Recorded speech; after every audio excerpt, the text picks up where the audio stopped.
Yo, what's good, everybody? I'm rhicky28.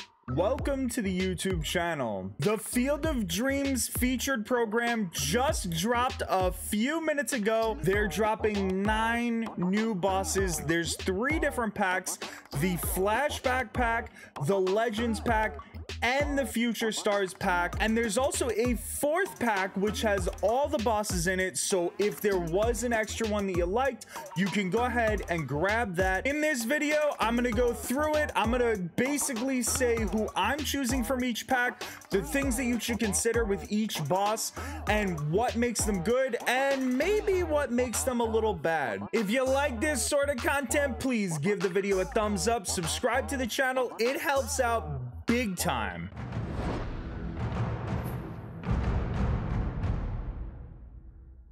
Let's just go over the program real quick. There's the Flashback bosses at 150k, the Future Stars at 175, the Legend bosses at 200,000, and then of course there's that 4th pack that we talked about that features all 9 of the bosses at 225,000. If you want to finish the whole thing, if you're able to, 500,000 gets you 2 Ballin' Out of Control packs. There's also one of those at 450,000. So this feature program is like every other feature program. You got your daily moments, you got your missions, you got your exchanges, showdown, conquest, all that stuff. But what else they have is the event wins. So there's 2,500 XP every time you win an event game. You can win up to 50 games, and every 5 wins is going to give you a percentage of XP. So by my math, if you win all 50 games, you're actually going to go ahead and make over 150,000 XP. So if you only play the event, that's literally going to get you up to the first boss pack. The first pack that you get along the way is going to be the Flashback bosses. For me personally, this is the weakest of the 3 packs. So the first guy we're going to talk about is Joey Votto. I think that he's kind of the weakest player in this pack.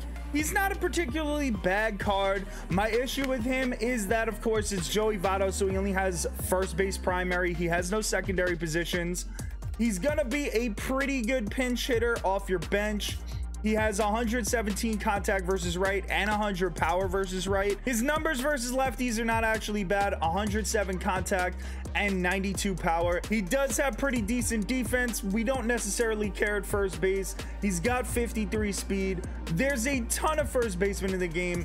I'm personally not really going to be taking Joey Votto. Yadier Molina is the second best choice in this pack. He does have 104 contact versus right, 103 contact versus left. It's not bad, but those power numbers are not going to be great. What Yadi does bring to the table is incredible defense at the catcher position. He doesn't have any speed. He's Yadier Molina. He doesn't have much power. You kind of expect that out of him. Honestly, I'm not excited about this card at all. Like I said, this is the weakest pack. And Zack Greinke is the guy that I'm picking from the Flashback pack. I'm not really excited about him. The Flashback pack is by far the weakest one out of everything. He does have a great pitch mix though: sinker, slider, curveball, changeup.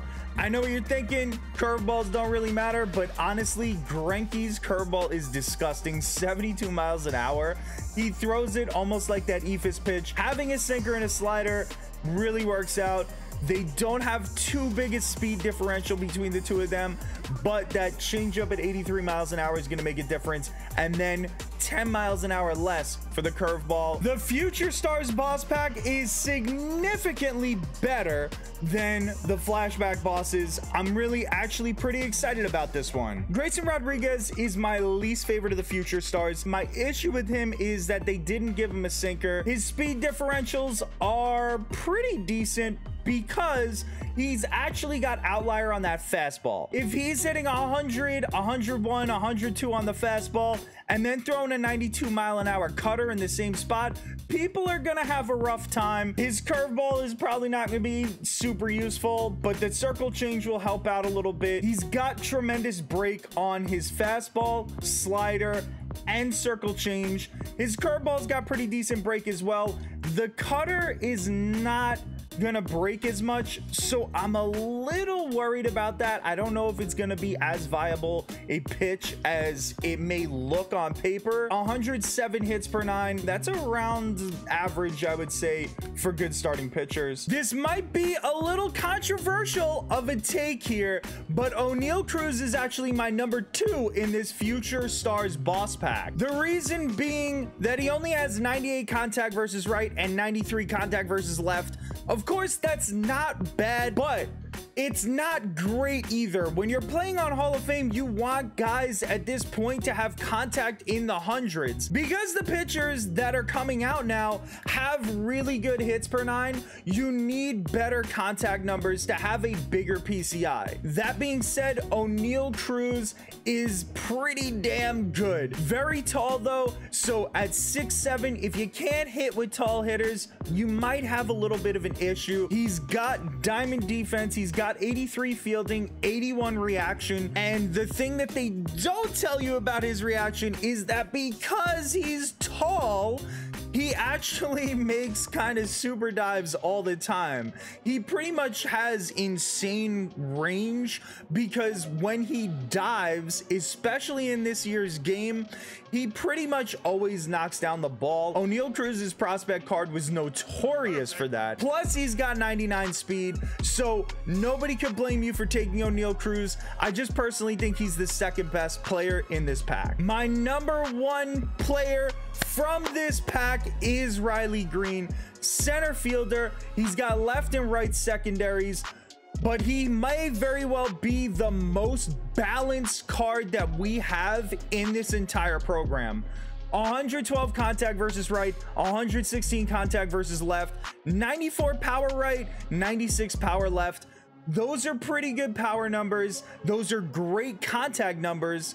Plus, he's got diamond defense, 89 fielding, 87 reaction, and a 90 arm. He's gonna be able to throw out base runners with ease. 72 speed is not bad at all. You could throw him in center field or you could throw him into corner outfield positions. Riley Greene is a card that I didn't expect to be excited about, but I actually think he might be the second best card in this entire program. And I think the strongest pack is this Legends Bosses pack. All 3 of these cards are pretty damn good. The worst one out of this pack is going to be Brian Roberts, and the reason that he's the worst in my opinion is that he only plays second base. He is a switch hitter. He is going to be really good. He's got 125 contact versus right. The power in the 80s is going to play pretty well. His contact versus left is at 98, but realistically that's not bad, especially as you parallel him up. He's got diamond defense, 94 fielding, 95 reaction. He's really, really good. And of course, that 92 speed, he's gonna be a menace on the base paths. My only issue with the Brian Roberts card is that he only plays second base. We just got Jackie Robinson. Yes, not everybody has the Jackie collection done, but if you do, there's no room for Brian Roberts on your team unless you move Jackie to one of his secondary positions. But realistically, Jackie is the best second baseman in the game right now, and we got him a couple weeks ago. My number 2 pick from this pack is gonna be Alkaline. He's a center field primary with left and right secondaries. He's got 108 contact versus right and 81 power versus right. He's a beast versus lefties. 125 contact versus left, 125 power versus left. If you decide you don't want Alkaline in your lineup, you got too many really good outfielders, well, no matter what, he's going to be the perfect bench bat. He also has 92 fielding, 90 reaction, and a 93 arm. With 63 speed, I wouldn't really recommend putting him in center field. Alkaline is the perfect corner outfielder. I'm probably gonna try him out in right field. If his speed is not good enough for me, well, Alkaline could chill on the bench and he's going to be a disgusting pinch hitter. My number one pick from this Legends boss pack is Santo. And I want to say this right now, I have a feeling that Santo is going to be a little bit slept on. Sometimes with these really well balanced cards, people just think that they're not very good. Well, Santo is a primary third baseman.